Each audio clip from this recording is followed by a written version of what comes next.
Vale, vamos a desgranar esto. Quiero que, si estás escuchando esto y, bueno, no vas conduciendo o haciendo algo peligroso, claro, eches un vistazo al dispositivo desde el que nos sintonizas. Un teléfono móvil, una tablet o, yo qué sé, el reloj inteligente en tu muñeca.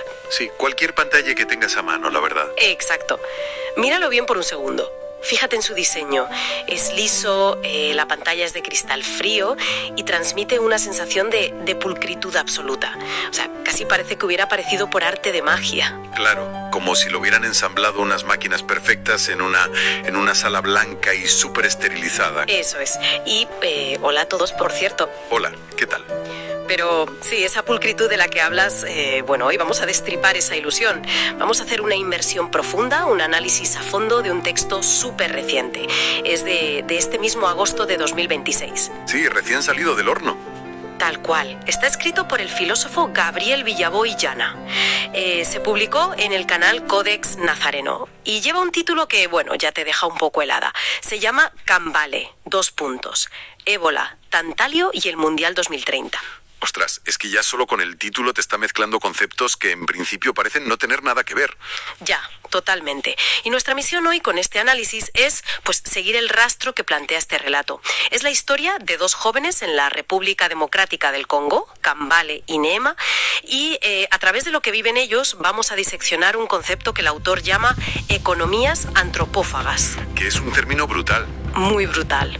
Sistemas económicos que para sostener esa pulcritud que tienes ahora mismo en la mano, literalmente devoran seres humanos. Y, a ver, antes de entrar en materia, creo que es súper importante hacer una pequeña aclaración. Porque el texto aborda de frente conflictos geopolíticos muy actuales.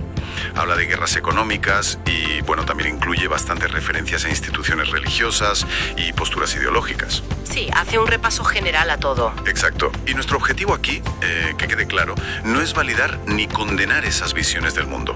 No estamos tomando partido por ninguna ideología política ni religiosa. Lo que queremos es analizar cómo este marco que usa el autor expone los mecanismos reales de una cadena de suministro. Claro, una cadena que nos afecta a todos, al final. Vamos a centrarnos en la mecánica de esa explotación. Eso es. Pues volviendo a esa pantalla limpia que tienes delante. Para entender cómo se fabrica realmente, creo que tenemos que quitarnos de la cabeza la idea de que esto es un problema nuevo. O sea, que es culpa del mercado tecnológico actual. El relato nos presenta a Cambaile, que es un chico de la aldea de Kiwanja. En la región de Rutshuru, sí. Eso. Y nos presenta también a su abuelo, Mugindo. Y es a través de la memoria de este abuelo, de lo que le cuenta al nieto, que vemos que la estructura de abuso en el Congo, pues no es un fallo del sistema moderno. Que va, es el sistema original. Exacto. Solo ha cambiado la materia prima. Es que el abuelo Mugindo funciona, bueno, como una especie de archivo histórico andante de la región de los Kivu. Él le cuenta a su nieto cómo operaban los Basungu, los soldados blancos bajo las órdenes del rey Leopoldo de Bélgica. Madre mía, el Congo belga. ¿A finales del siglo XIX y principios del XX? Sí, y el objetivo entonces no era el tantalio, claro, era el caucho. Lo necesitaban para los neumáticos de la industria del automóvil, que estaba empezando a despuntar. Y la forma que tenían de asegurar esa producción era, pues, instaurar el terror como una herramienta puramente administrativa. Es que lo que cuenta de los castigos, el castigo por no cumplir la cuota de recolección de caucho en la selva era latigazos con piel de hipopótamo o directamente la amputación de las manos. Sí, sí. Y hay una lógica macabra detrás de esto que Villaboy resalta. No era solo sadismo descontrolado. O sea, el propio Leopoldo decía que el miedo es el mejor maestro contra esas bestias. Cortar manos era una forma de contabilidad. Es escalofriante, pero sí, demostraba que los soldados no estaban malgastando las balas en cazar animales, porque las balas eran caras. Ya, claro. Entonces, una mano cortada era básicamente el recibo. El comprobante de que una bala se había usado para someter a la población. Yo lo llamaría la optimización financiera del terror. Es como si, a ver cómo lo digo, es como si estuviéramos hablando de un software maligno, un código operativo de deshumanización que se instaló en la región en la época colonial y que, bueno, sigue ejecutándose en segundo plano hasta hoy. Sí. Simplemente se ha ido adaptando al nuevo hardware. Tal cual. Porque esa ingeniería del conflicto armado no se detuvo cuando se acabó la fiebre del caucho. El abuelo da un salto temporal en sus historias y nos lleva a 1994, al genocidio de Ruanda. Claro, y ese es un ejemplo perfecto de cómo ese software colonial genera un colapso total.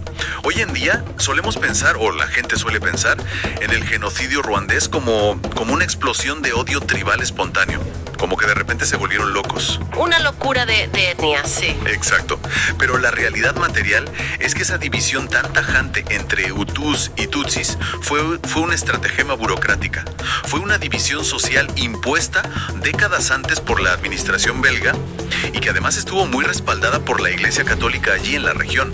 O sea, cogieron una diferencia que era principalmente laboral. Unos eran agricultores y los otros eran ganaderos. Y la convirtieron en una segregación racial oficial, con sus carnés de identidad y todo. Y eso es. Convencieron a la minoría Tutsi de que eran superiores, de que eran una especie de élite con rasgos más europeos. Y cuando siembras esa división de una forma tan sistemática, pues el resultado es que en 100 días asesinan a cerca de 1 millón de personas a machetazos, Tutsis y Hutus moderados.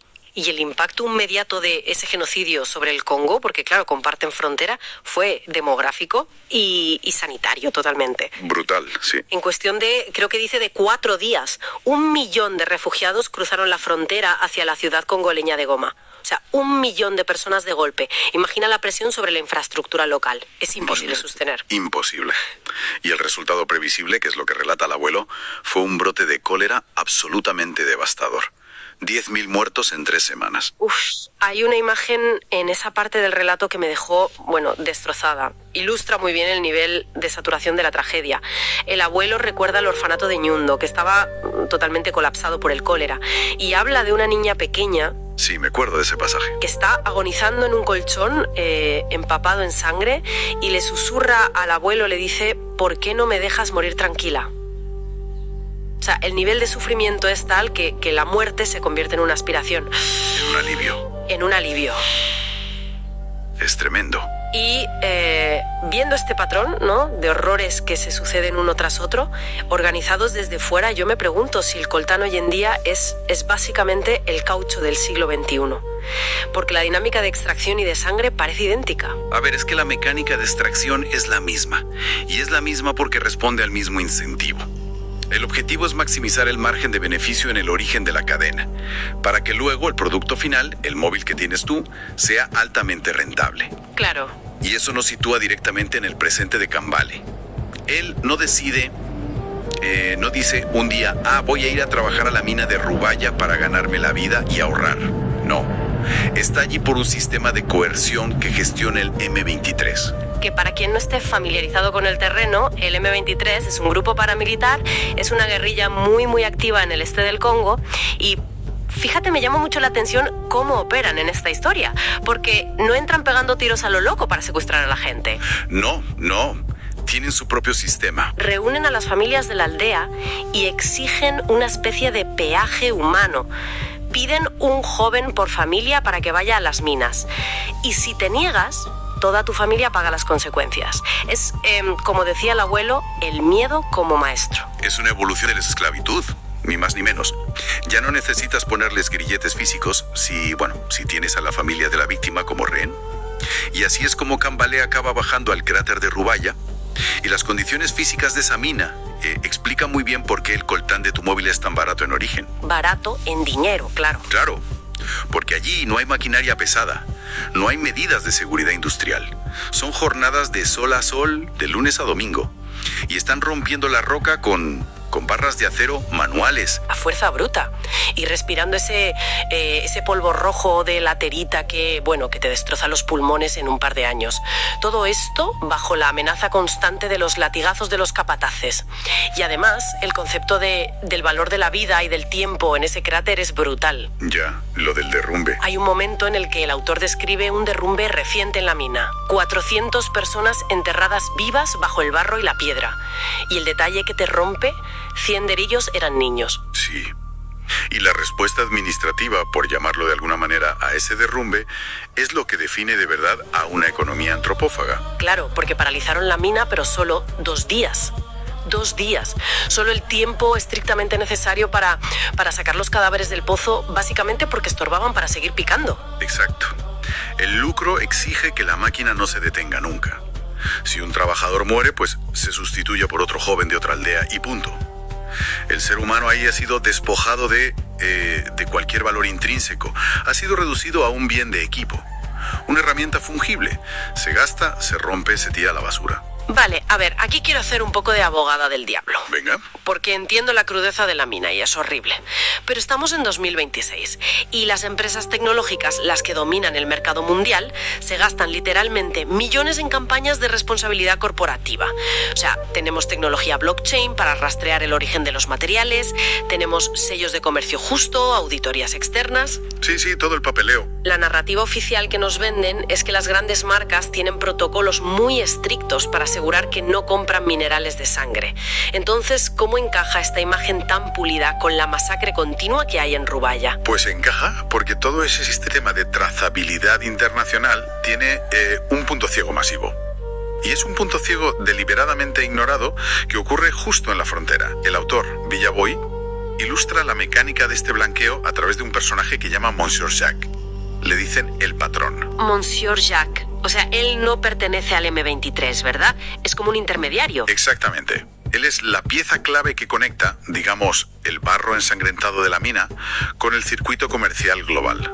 Jack sube a la mina en su todoterreno y le compra el coltán a la guerrilla, a unos 20 o 30 dólares el kilo, que es nada. Una miseria. Y aquí es donde la trazabilidad fracasa estrepitosamente. Porque Jack lidera una red logística que está basada puramente en el soborno sistémico. Paga a militares congoleños, soborna a policías, a agentes de aduanas. Y todo ese mineral que ha sido extraído mediante esclavitud cruza la frontera hacia Ruanda de noche, totalmente fuera de los registros oficiales. Vale. ¿Y qué pasa cuando llega a Ruanda? O sea, ¿cómo adquiere ese mineral manchado de sangre el estatus legal para poder entrar en el mercado internacional limpio? Pues mediante la magia de la burocracia.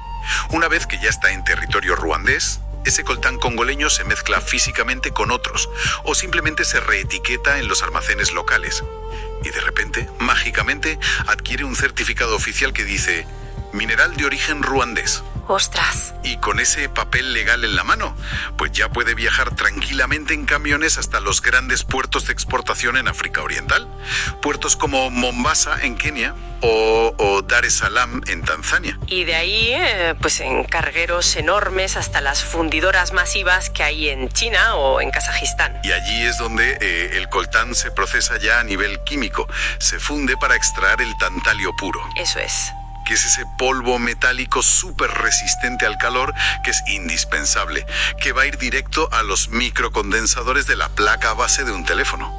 Un teléfono que luego a nosotros nos venden por $1,000 o $1,500. Y claro, una vez que el tantalio está fundido y convertido en un componente electrónico diminuto, es físicamente imposible saber si vino de una mina legal certificada o del agujero del cráter de Rubaya. Claro, y por eso la trazabilidad en la mayoría de estos casos no es más que un escudo de relaciones públicas. Se basa en auditar documentos, en mirar papeles, no en ver la realidad del terreno. Ya. Las corporaciones pueden afirmar legalmente que ellos compran mineral certificado de Ruanda y lo hacen sabiendo perfectamente que la capacidad de producción minera real de Ruanda no justifica ni de lejos el volumen tremendo de exportación que manejan. Hacen la vista gorda porque, bueno, el sistema de contrabando mantiene los precios artificialmente bajos. Les conviene. Es que es un cinismo a nivel industrial. Es alucinante. Y Villaboy utiliza una ironía muy afilada sobre esto en el texto. Habla de cómo estas mismas multinacionales, las que se benefician de esta opacidad total del suministro, luego están luchando a codazos por ser el copatrocinador oficial del próximo Mundial de Fútbol de 2030. La hipocresía en su máximo esplendor. Tal cual.